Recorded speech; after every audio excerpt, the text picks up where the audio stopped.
Hello, I'm Alma Angeles and you're watching Eagle News International. On tonight's headlines. Russian forces close in on the Ukrainian capital as global outrage builds over a barbaric attack on a children's hospital in the besieged city of Mariupol.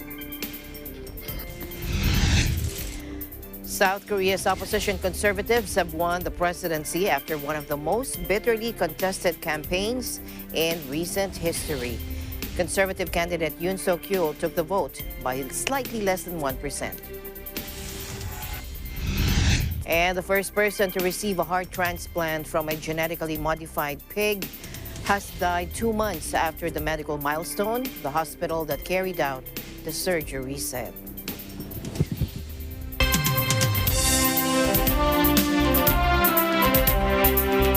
International leaders in Ukraine accuse Russia of a barbaric attack on a children's hospital in the besieged city of Mariupol as civilians continued to bear the brunt of the conflict 2 weeks into Moscow's invasion. Ukrainian President Volodymyr Zelensky shared video footage showing the massive destruction at the recently refurbished hospital in the southern port city, condemning the attack as a war crime. Take a look. Авіабомба на пологовий будинок – це остаточний доказ. Доказ того, що відбувається геноцид українців. Європейці, ви не зможете сказати, що не бачили, що відбувалося з українцями, що відбувалося у Маріуполі з маріупольцями. Ви бачили, ви знаєте. Russia's foreign ministry did not deny the attack, but accused Ukrainian nationalist battalions of using the hospital to set up firing positions after moving out staff and patients. Video shared from the site by rescue workers is now, as you see here on your screen, showing a scene of complete devastation with the wounded being evacuated, some on stretchers, past charred and burning carcasses of cars, and a massive crater by the building.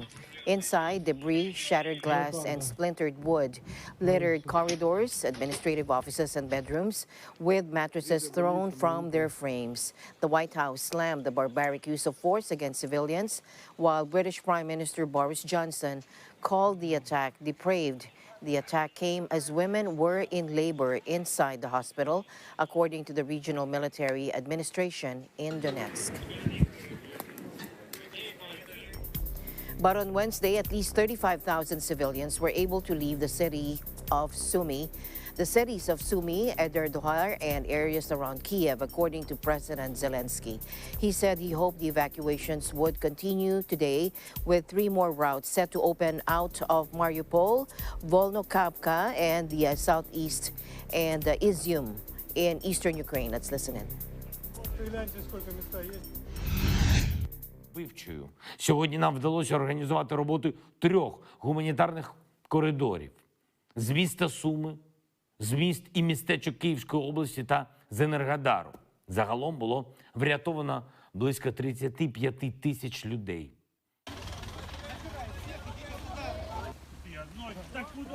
In another development, at least 3 people were killed, including a young girl, in that attack on a children's hospital in Mariupol in southern Ukraine, according to local officials.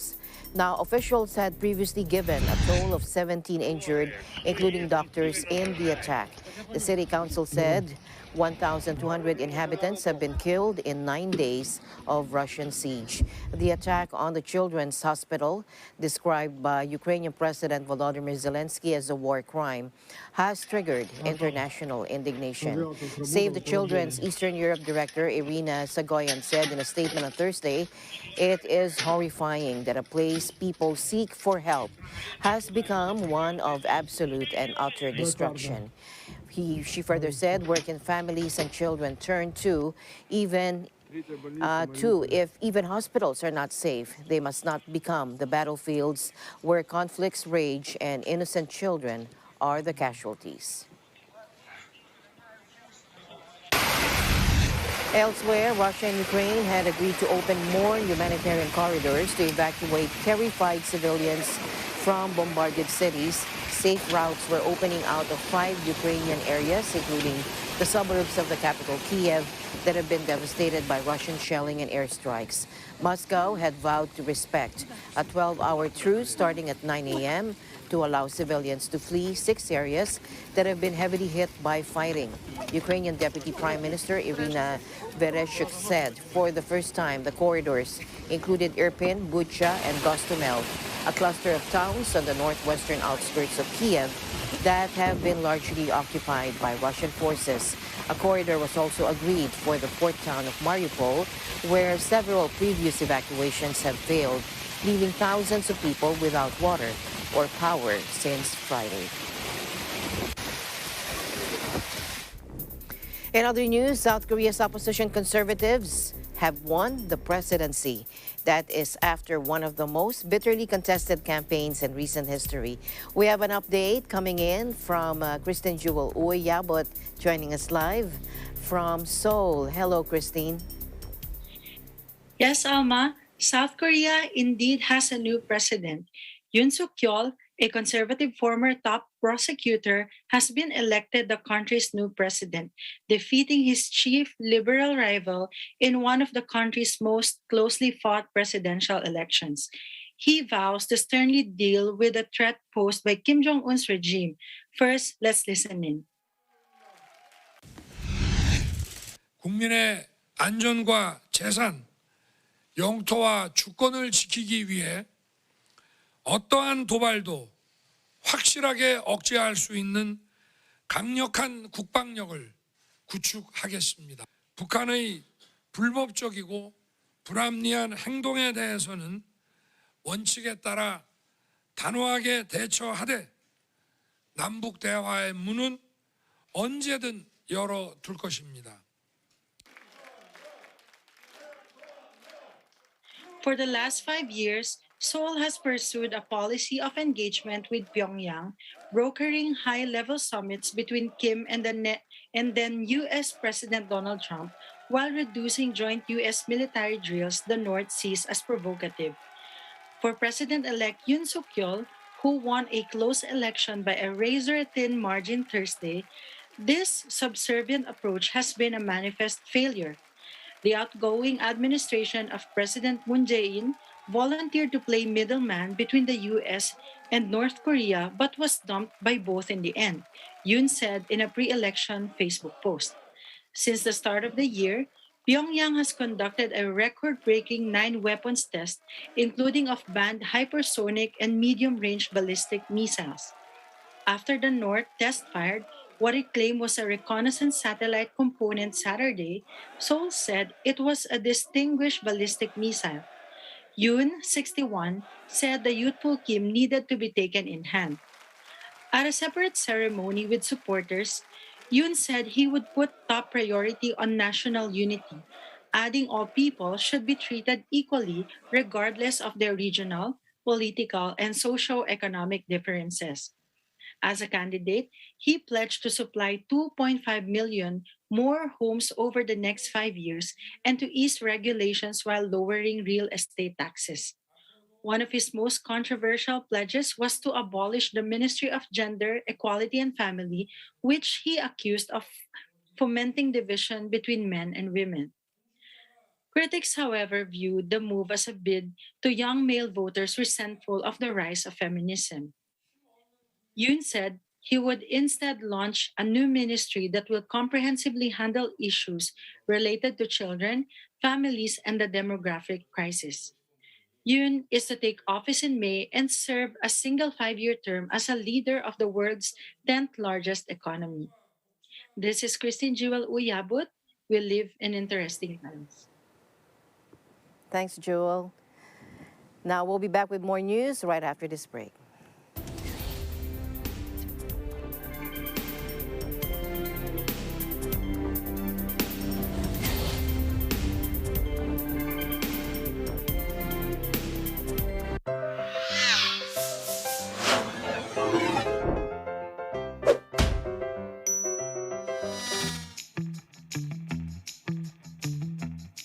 Mr. Bawal, may ibis ka, oh. Asan?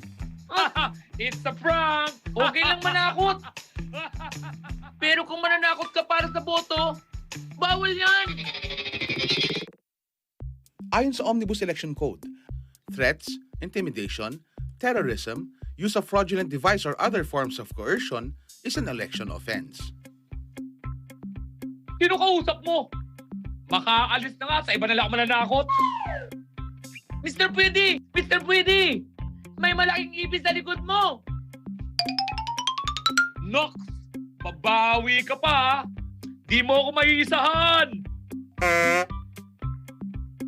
Ako si Mr. Bawal na nagpapaalala sa inyo na ang pananakot para sa boto. Ibis! Uy! Bawal yan!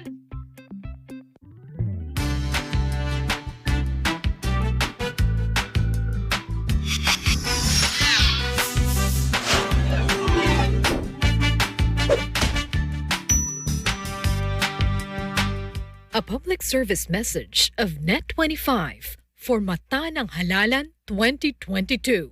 Matatag, matapang, matapat.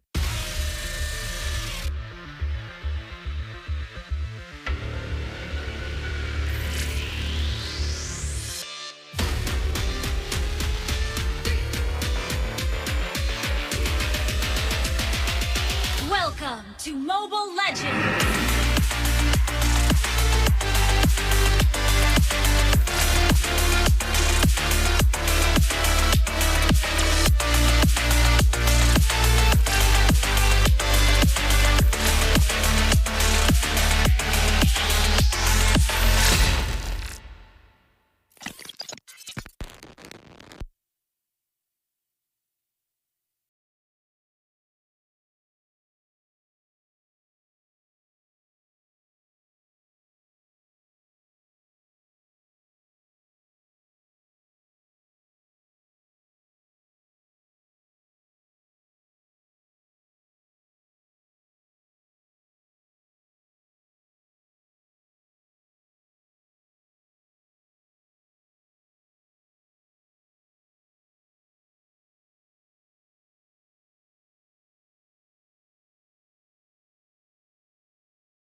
Welcome back. Residents in New Jersey organized donations for Ukraine and its refugees. Here's Ella Aguilar for the report. The continuing attacks on Ukraine by Russia prompted New Jersey residents to join the movement around the world in helping and supporting Ukrainians who are now in the middle of aggression in Europe. In a humanitarian drive sponsored by the Ukrainian American Center in New Jersey, cars and trucks have lined up to drop off boxes and boxes of supplies containing clothes, non-perishable food, bedding, toiletries, first aid kits, and other camping-style supplies and gadgets to help Ukrainian civilians and military people who are in dire need of these items, not to mention financial support. I witnessed two things. One was a tremendous outpouring of support from non-Ukrainian people coming up and being extremely generous with their time, with their money, with their goods, all expressing heartbreak at what's going on in Ukraine. Second thing I witnessed was the governor and the 2 New Jersey state senators both showing up, which is I've not witnessed that. We've had a governor, a New Jersey governor here before for the groundbreaking of our church, but all 3, and with Senator Menendez announcing that they're clearing the 70 the planes from Poland to be accessible for Ukrainian pilots and for Ukrainian defense and offense was wonderful. Good. Well, I have family that lives in Ukraine. My mom has 2 sisters there. I have a lot of cousins that live there. I am Ukrainian. My dad is Ukrainian. My parents have taught me to love Ukraine. Although I was born in America, I have very strong cultural ties to Ukraine. And it's just a very scary time right now. Everyone's very worried about their family, about what's going on. And, you know, being here, volunteering, helping with this humanitarian drive is just one way that, you know, I can do my part in helping them. Volunteers didn't mind receiving, sorting, and packing the unexpected large donations received from people around New Jersey. First time I'm doing this type of fundraising. The first time I did in 2014. So how does it work? So in 2014, when we announced this to the public, every day we had boxes up to here from the floor to the top. So I knew this time it's going to be much more complicated. So the way I organized this, first of all, we had a big truck outside, which we're going to be packing with the clothes. You can follow this. This is, I also arranged that the moment we pack like first necessity item like medical stuff, the military item, the hygiene items, I have arrangement with a couple companies that is shipping like to their warehouse right now. So we're not storing anything here because we would like pack the whole center with this. Volunteers from the Ukrainian American Cultural Center in New Jersey have received boxes and boxes of donations coming from the community, and now it's ready for shipment to Ukraine. The center, according to their website, will continue to receive in-kind and monetary donations to cover the costs of shipment and to purchase on-the-ground goods in Europe.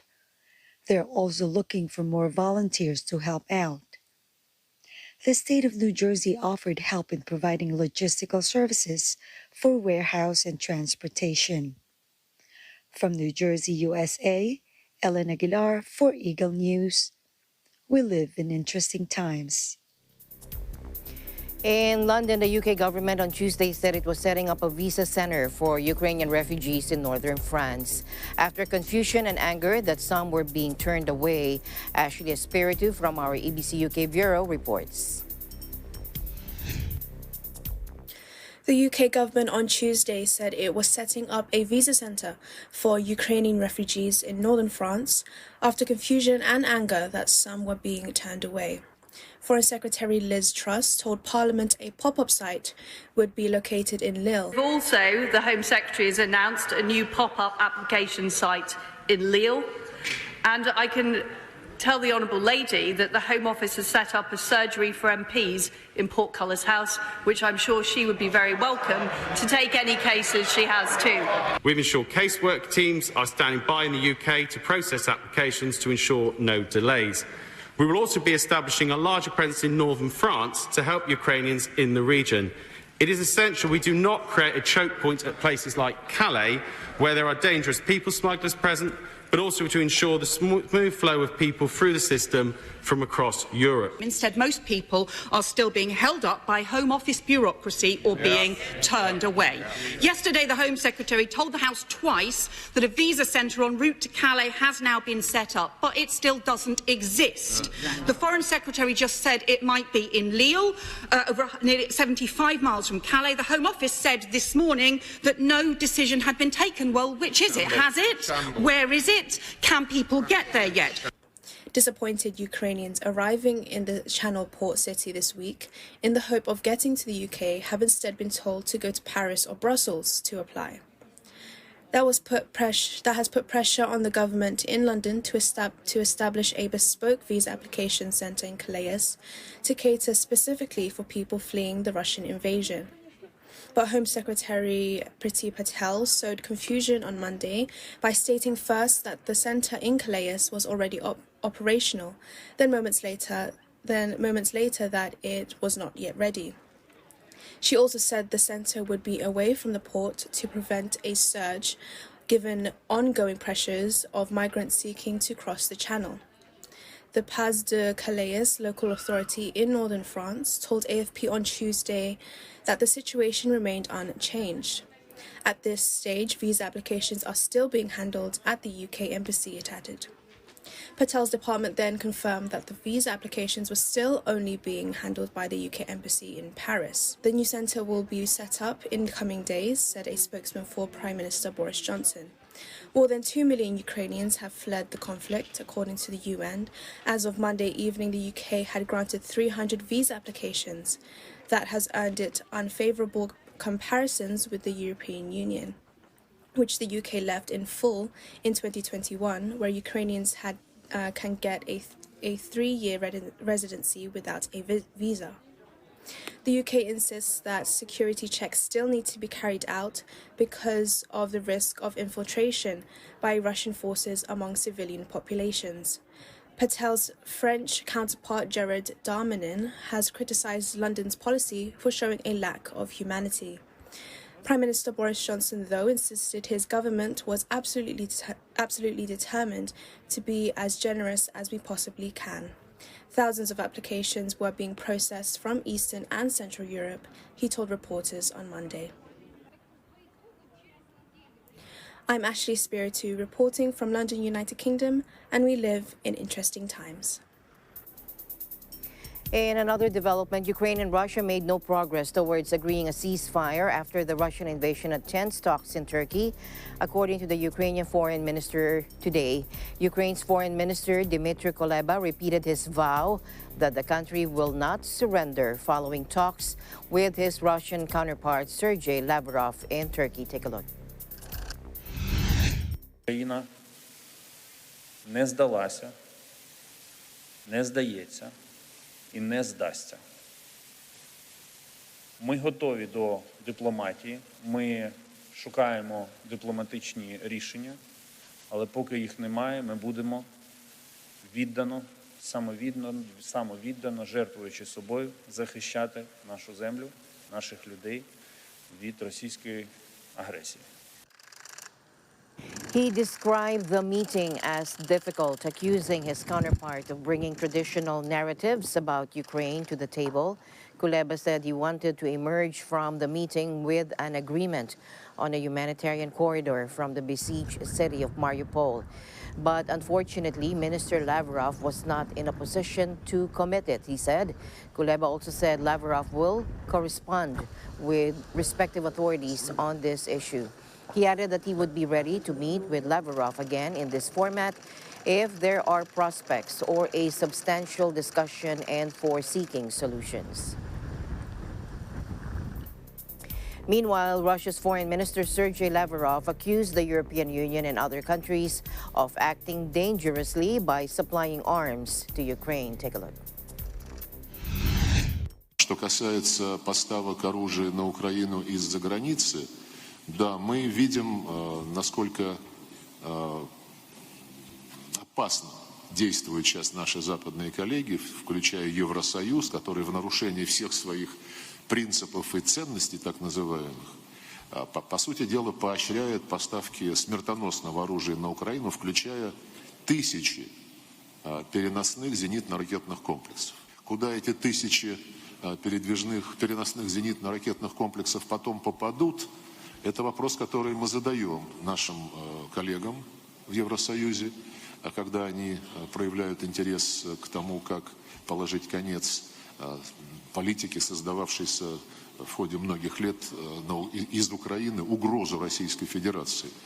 Ответа нет, как эти ПЗРК будут затем контролироваться.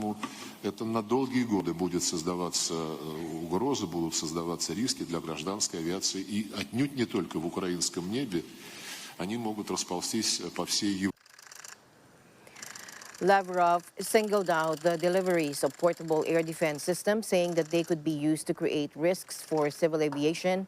Where these thousands of portable missile systems are going to end up is a question, he said, we put to our colleagues in the European Union. Russia's military incursion into Ukraine, which is entering its third week, has seen Western countries sharply increase supplies of military aid to their pro-Western ally Ukraine.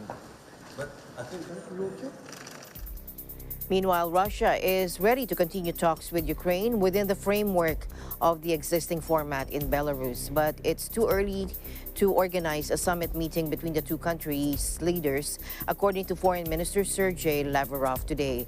Russia's top diplomat spoke in the Turkish resort town of Antalya after he and Ukraine's Foreign Minister Dmitry Kuleba held their first face-to-face talks after 2 weeks of war, amid international outrage over Moscow's bombing of a children's hospital. He said today's meeting has confirmed that the Russian-Ukrainian format in Belarus has no alternative. This, he told a press conference after speaking to Mr. Kuleba. Lavrov also stressed that Russia wanted to see concrete results from talks. He also said that Russian leader Vladimir Putin was not against meeting with Ukrainian President Volodymyr Zelensky, but added that first, the two countries' negotiators should lay the groundwork by conducting talks in Belarus. In another development, casual wear giant Uniqlo will suspend operations in Russia. Parent company Fast Retailing said this today, days after its president defended staying open in the country following Moscow's invasion of Ukraine. Uniqlo has made everyday clothing available to the general public in Russia too, as part of our mission, the Japanese firm said in a statement.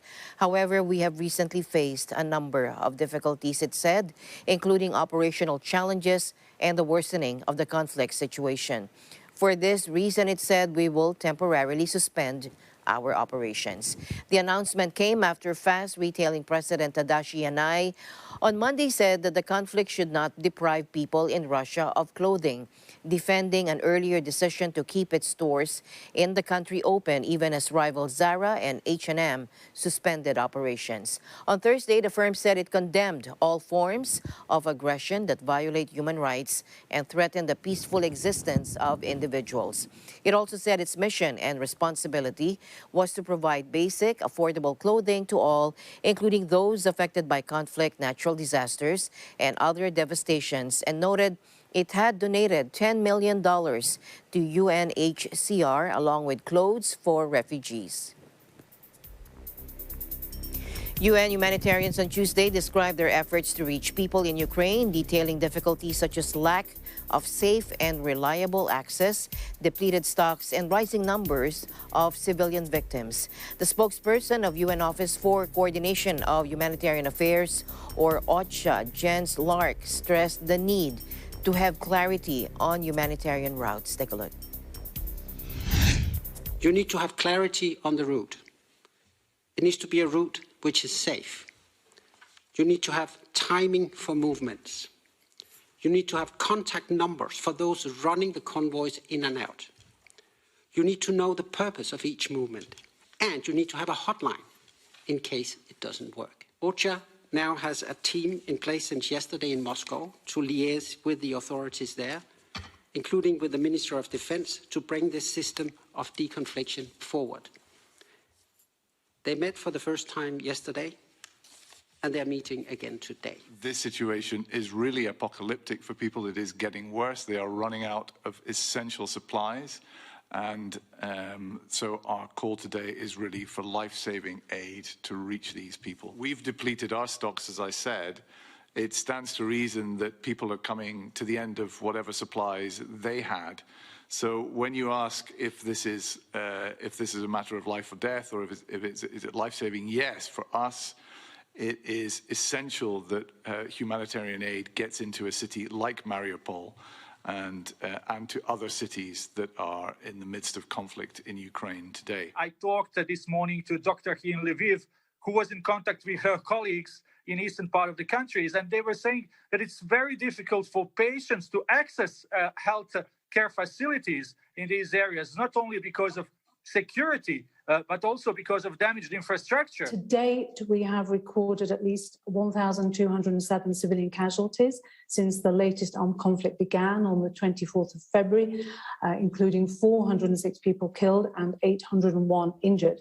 However, of course, we believe the actual figures are likely to be much higher. Most of the civilian casualties are from airstrikes and explosive weapons used by Russian forces with wide area effects, including heavy artillery and multiple launch rocket systems.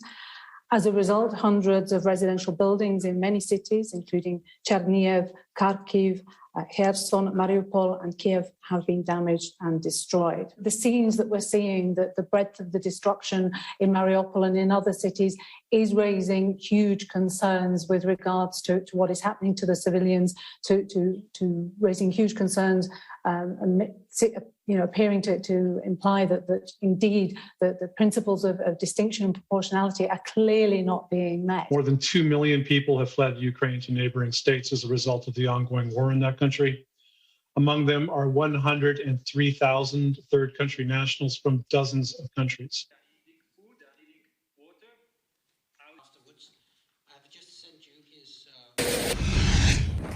Meanwhile, Russian forces today rolled their armored vehicles up to the northeastern edge of Kiev, edging closer in their attempts to encircle the Ukrainian capital.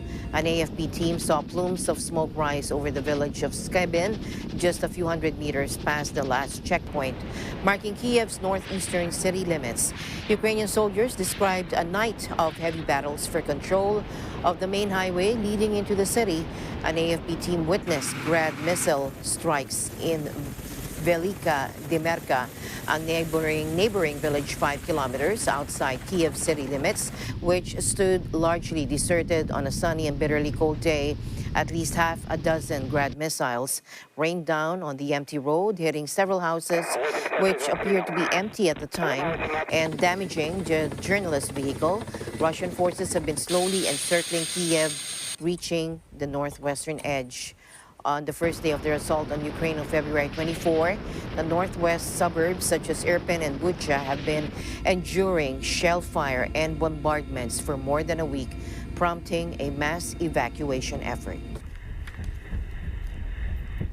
In other news, the Manila city government today received its order of bexavid drug for the treatment of mild to moderate COVID-19 for individuals 12 years old and above. A total of 2,500 boxes of oral antiviral drugs were delivered to the Manila City Hall.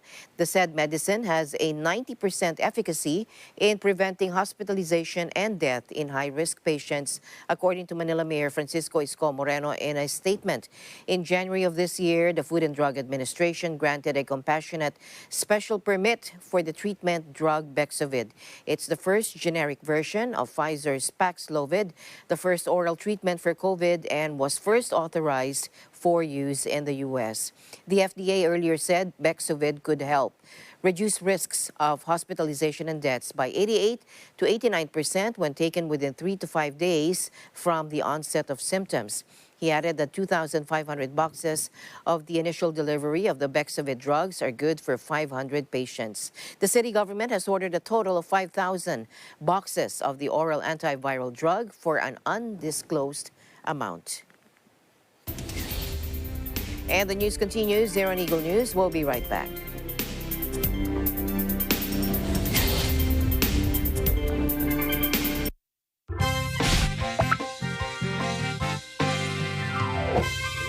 Karapatan natin lahat na iboto ang karapat-dapat! Tama! Lahat ng Pilipino pwedeng bumoto! Kung rehistrado ka. Ha? Ang lahat ng Pilipinong rehistrado lamang ang maaaring bumoto. 1 taon ang ibinibigay ng Commission on Elections para magparehistro ang mga Pilipinong boboto sa darating na eleksyon. Kailangan gawin ito para maiwasan ang tinatawag na flying voters. Teka, lahat ba kayo nagparehistro na? Opo! Rehistrado na kami lahat! Bakit tahimik ka? Hindi ka nakapagrehistro, no? Nakakalimutan ko. Hindi ka pwedeng bumoto. Mabuti pa, bumili ka na lang ng balot. Pagka kami pa bumili ng balot, pwede na kami bumoto. Hindi, pero mabubusog ka. Para sa karagdagang kaalaman, makipag-ugnayan lang sa pinakamalapit na barangay o bisitahin ang COMELEC website. A public service message of Net25 for Mata ng Halalan 2022.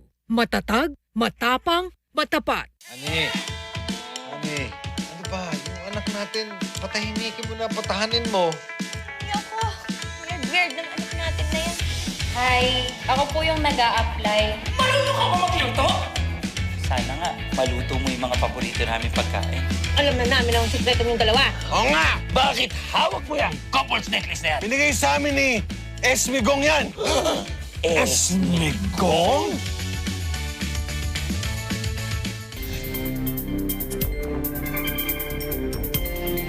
The death toll from the week-long floods battering Australia's east coast rose to 20 after the bodies of a man and a woman were discovered in floodwaters in Sydney. Police said the pair were believed to be a missing mother and son whose car was abandoned in a stormwater canal. Tens of thousands of Sydney residents have been told to evacuate their homes as severe storms and flash flooding inundated swathes of Australia's largest city Tuesday. The National Weather Bureau warned of a tough 48 hours ahead for Sydney, with 60,000 people subject to evacuation orders and warnings, and the city's Manly Dam beginning to spill. Intense rainfall across Sydney flooded bridges and homes, swept away cars, and even collapsed the roofs of a shopping center and a supermarket. Time-lapse images you see here were taken by monitoring cameras from February 24 to the 2nd of March, and it shows the extent of torrential rain and rising floodwaters in multiple locations in Queensland, Australia. Meanwhile, flood-ravaged eastern Australia has braced for more wild weather. Here's Shailene Calaguas with an update. Shailene. Just as millions of the civilians in southeast Queensland start their massive cleanup of their homes and communities, the weather forecast has threatened extreme weather in the upcoming weeks. Queensland's Premier Anastasia Palaszczuk has begged all of those citizens not to return to their homes if they have been inundated. Queensland had a short few days which showed promising weather and flooding to dry up. Public transport started back up and school once again opened. That was until BOM announced a severe weather warning and all parents of the Metro Brisbane area got texts from schools asking them to pick their children up halfway through the day. The fear alone of the uncertainty of the weather has affected so many civilians, especially those in vulnerable areas like Lismore in northern New South Wales. The flooding in Lismore has reached a record of 14 metres, which had not been seen since the 50s. New South Wales SES has been advising residents and businesses in low-lying areas to immediately evacuate as the flood water was rising incredibly high and at an incredibly fast pace. Lismore's evacuation centres have fed thousands of those that homes were affected, but are starting to struggle as there is a massive shortage of food in all of Queensland and New South Wales.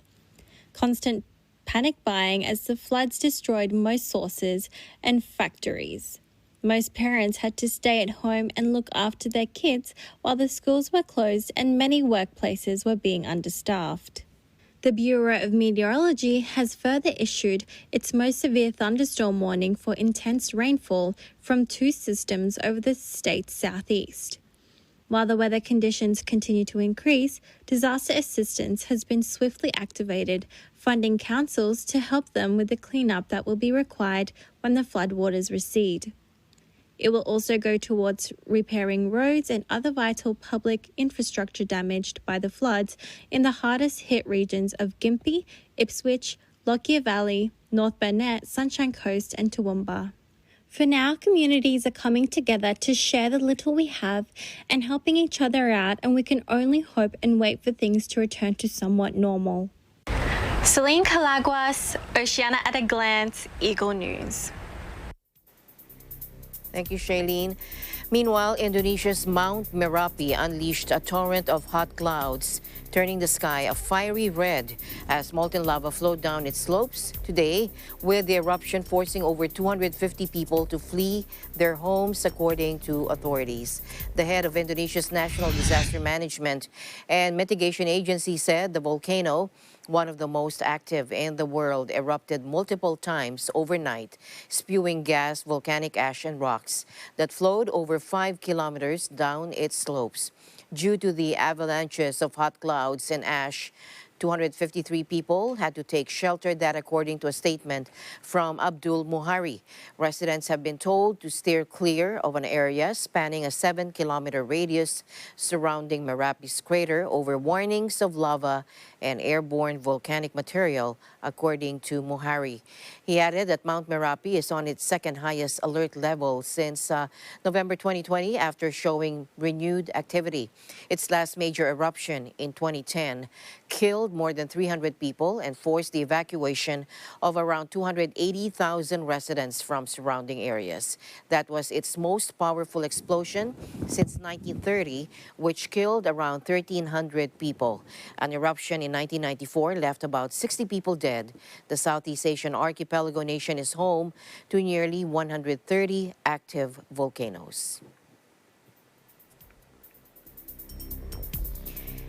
The first person to receive a heart transplant from a genetically modified pig has died 2 months after the medical milestone, according to the hospital that carried out the surgery.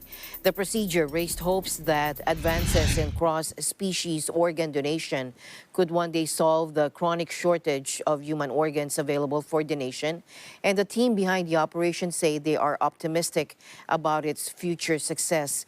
David Bennett, 57, had received his transplant on January 7. He passed away on March 8, according to the University of Maryland Medical System in a statement.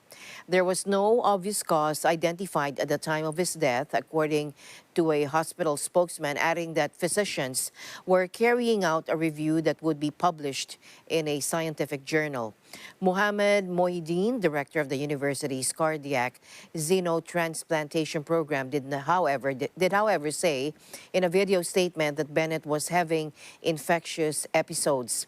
Bennett came to the hospital in the eastern U.S. state of Maryland in October 2021.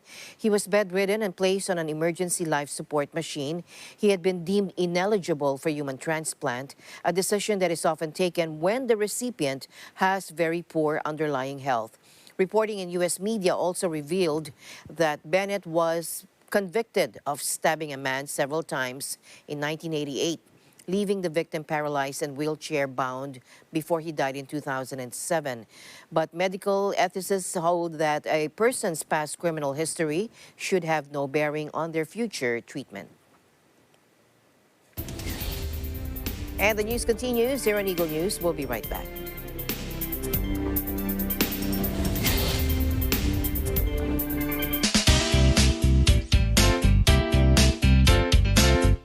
Marami mang pagbabagong dala ang pandemya sa bansa, hindi naman nito na bago ang katatagan, pagsisumikap at diskarte ng mga Pilipino. For them, it's business as usual when it comes to developing and offering world-class products and services. In this episode, we will talk about the Philippine entertainment and advertising industry with Arnold Vegafria, chairman of ALV Group of Companies. Listen to inspiring stories and tips on how small businesses can navigate the new normal as we feature outstanding business leaders and personalities at the Global Trends Business Leaders Awards 2022. All these in this episode of Open for Business. Alam na namin ang sikreto niyong dalawa. Oo nga! Bakit hawak mo yan? Couple's necklace na yan. Binigay sa amin ni Esmigong yan. Esmigong? Ako po yung nag-a-apply. Marunong ka ba magluto? Sana nga, maluto mo yung mga paborito namin pagkain. Itong mechanics ng ating game. Bawat contestant iikot ng 8 beses, kukuha ng 3 bola, at isushoot kung sino pinakamaraming ma-shoot sila ang winner.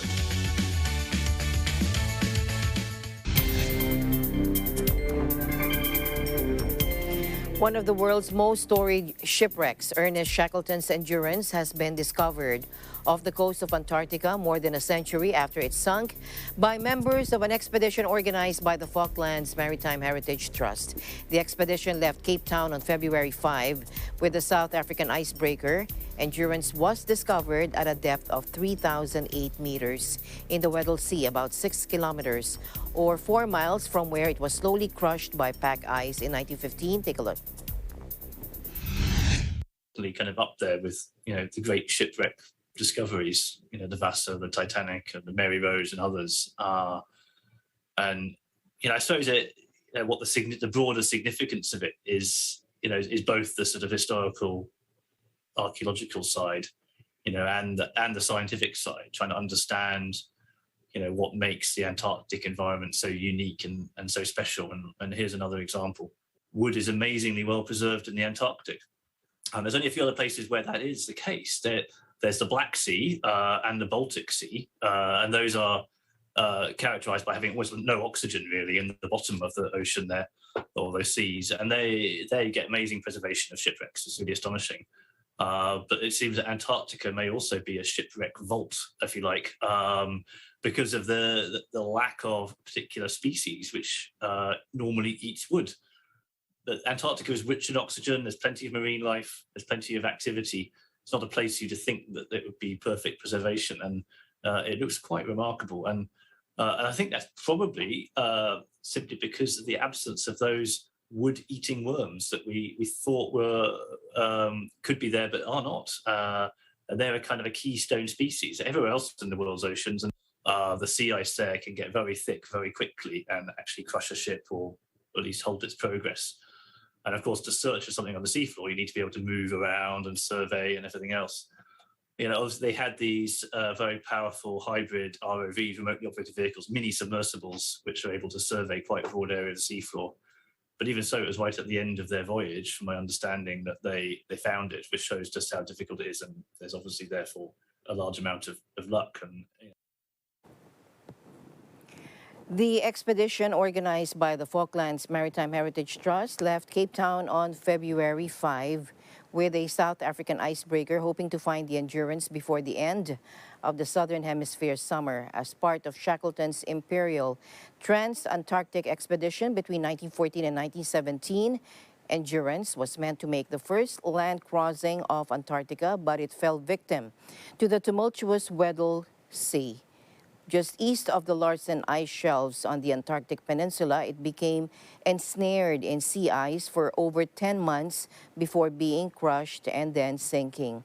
The voyage became legendary due to the miraculous escape Shackleton and his crew made on foot and in boats. The crew managed to escape by camping out on the sea ice until it ruptured. They then launched lifeboats to Elephant Island and then South Georgia Island, a British overseas territory that lies around 1,400 kilometers east of the Falkland Islands. Despite the hardships, all of the crew survived.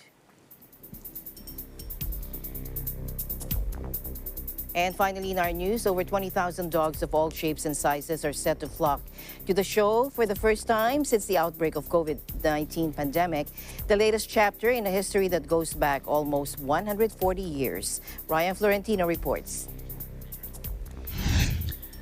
The world's largest international dog show, Crofts, which was set to be held in July, was cancelled due to the global pandemic, but it's back this March with thousands of dogs, owners and spectators heading to Birmingham. Tens of thousands of dogs and their owners are expected for the return of the biggest dog show on Thursday, as Crofts makes a comeback after a 2-year absence. The last edition was in March 2020, just before Britain locked down as coronavirus swept the globe and before the country geared up to leave the European Union after Brexit. More than 20,000 dogs are due to attend the 4-day event, competing on looks, obedience, and agility at the National Exhibition Centre near Birmingham in central England. But Russian dog owners and their animals have been banned from attending after organisers at the Kennel Club condemned Moscow's invasion of Ukraine. In the light of rapidly evolving circumstances, it is with a heavy heart we have taken the decision to not allow exhibitors from Russia to compete at Crufts 2022, they said. The decision affects about 30 Russian owners and breeders and 51 dogs that have been due to participate in the show, which was first held in 1891. Our friends in Ukraine and their dogs are fearing for their lives, and we will do all that we can to support them wherever possible, the Kennel Club added. It is donating £50,000, 60,000 euros, or $66,000 to help partner organizations in Ukraine, Poland, and Hungary to help breeders, owners, and their dogs affected by the conflict. Some 150,000 people attended Crufts in 2020, but this year's organizers are expecting smaller crowds. Some 16,000 dogs from 38 countries are in the running to bag 7 spots for the prestigious Best in Show finale, which will be decided on Sunday evening. Since the UK's full departure from the EU in January last year, European visitors and their pets are subject to more strict entry requirements. The winner of the 2020 Best in Show was Maisie, a wire-haired dachshund. Reporting from the United Kingdom, I am Ryan Florentino, and we live in interesting times. Thanks, Ryan. As always, I'll end the day on a thoughtful note. Our ability to look back and smile at our past is proof that God's plan is to keep us moving forward. This has been Eagle News International. I'm Alma Angeles. Stay alert, stay informed, because we live in interesting times. Good night.